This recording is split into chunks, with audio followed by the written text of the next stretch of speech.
Mas Tama, perang Amerika dan Israel versus Iran masih terus berlangsung, dan kalau kita lihat harga minyak mentah itu di hovering ya, berputar di sekitar $100 Amerika per barrel.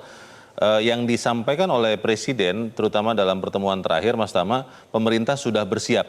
Apakah itu artinya ada kemungkinan kalau kondisi memang memaksa, BBM pun ya harus dinaikkan juga, terutama yang bersubsidi, atau seperti apa persisnya mitigasi itu, Mas Tama?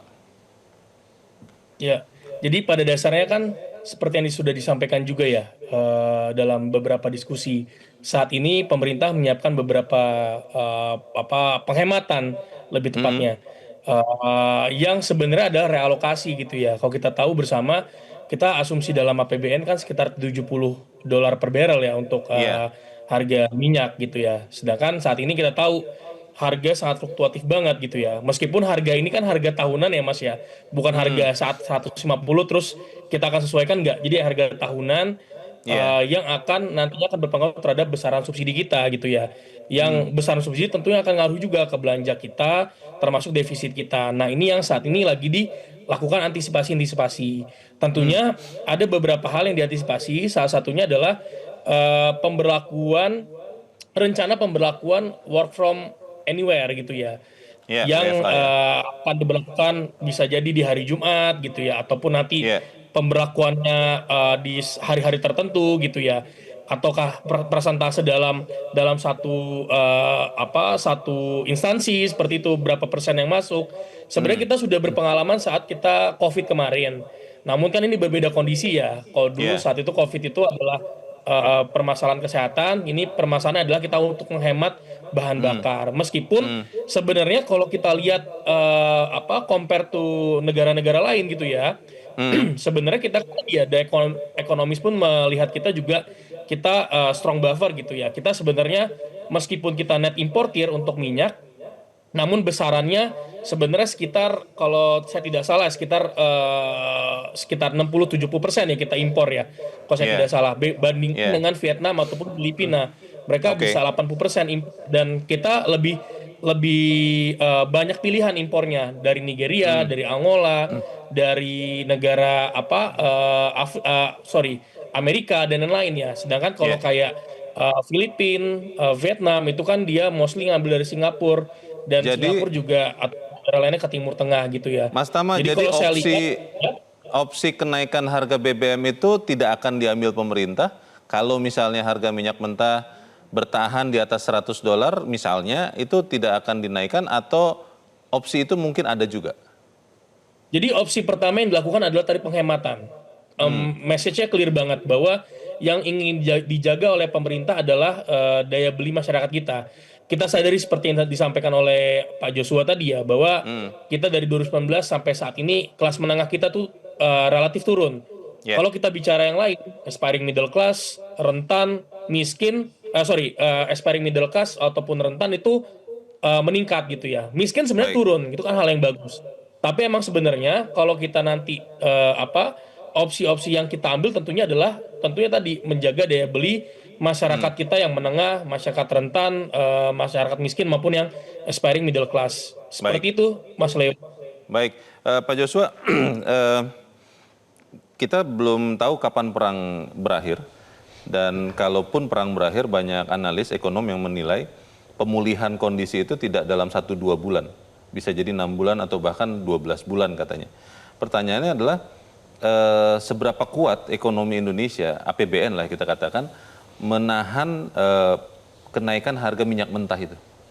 Ya, kalau hitungan kami sebenarnya kalau sekiranya ya harga minyak mentah itu ICP di rata-rata $80 per barel, dan juga rata-rata nilai tukar rupiah di 17.000, artinya kan sudah melenceng dari asumsi makro APBN 2026 gitu ya. Sehingga maka hitungan kami sebenarnya ada tambahan defisit itu sekitar 72 triliun.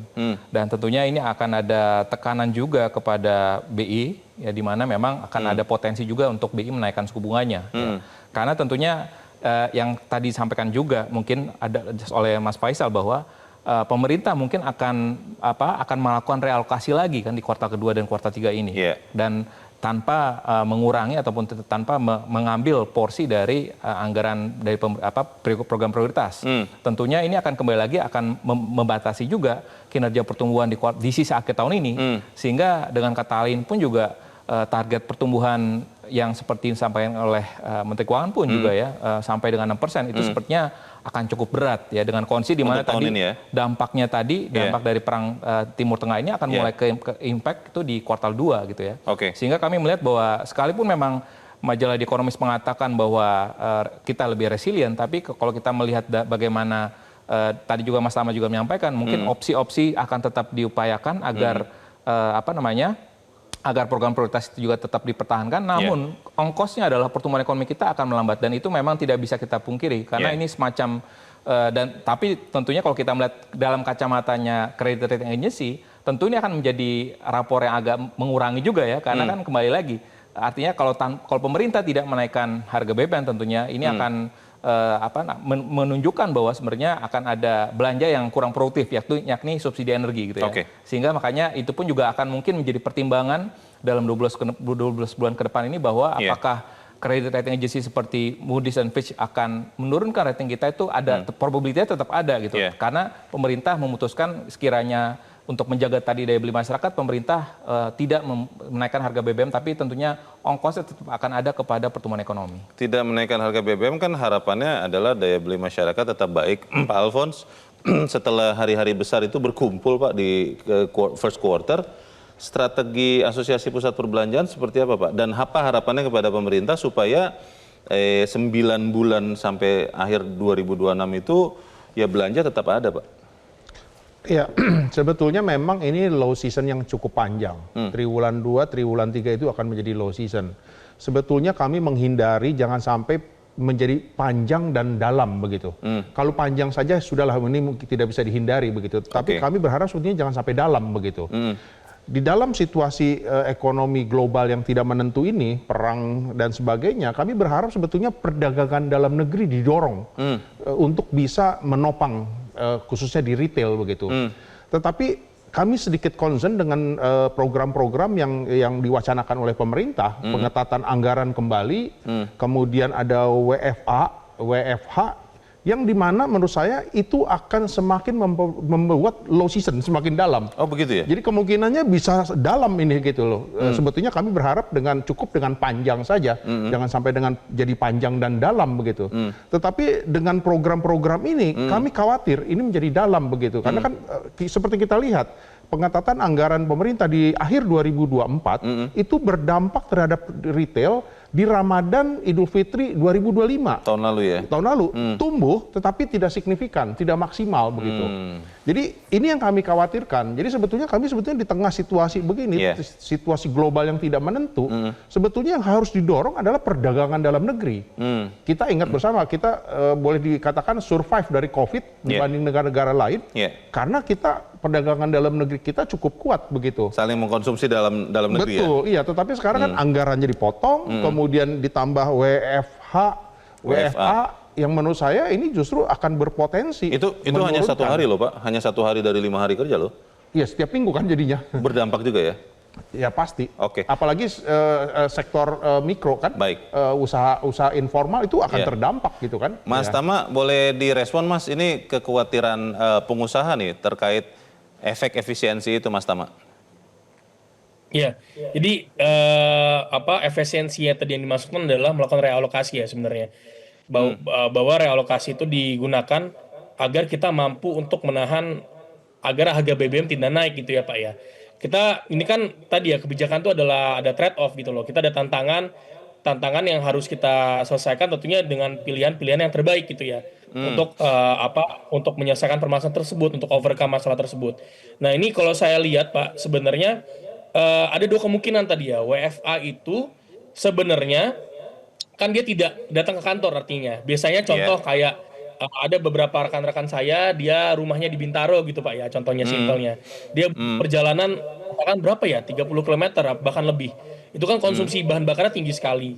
Tapi dengan dia WFA gitu ya, dia bisa mungkin cari tempat-tempat kafe gitu ya, atau di mall dekat-dekat rumahnya, atau di rumahnya, atau mungkin dia bisa akhirnya apa? Akhirnya dia bisa konsumsi lebih besar lagi untuk di kafe atau dimanapun itu ya, Iya. dibandingkan dia harus ke kantor. Dia lebih Harapannya banyak begitu ya. konsumsi untuk.